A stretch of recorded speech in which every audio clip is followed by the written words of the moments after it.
चूड़ी हारवा रे चूड़िया पपिया जी के नाम लिख दे।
चूड़ी हारवा रे मोरा चूड़िया पपिया जी के नाम लिख दे।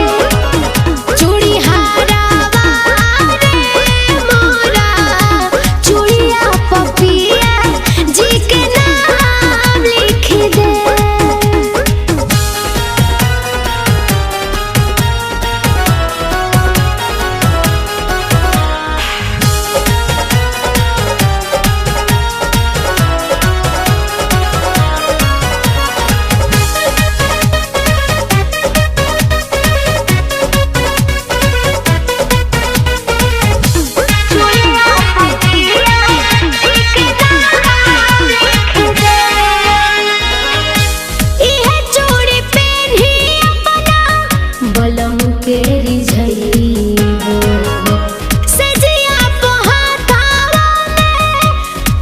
खाना कईबो खूबे खाना कईबो ये चूड़ी पहनी बलम केरी झईबो सजिया पहाता खूबे खाना कईबो।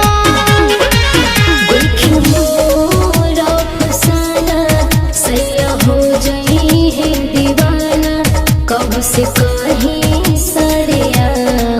लिख दे।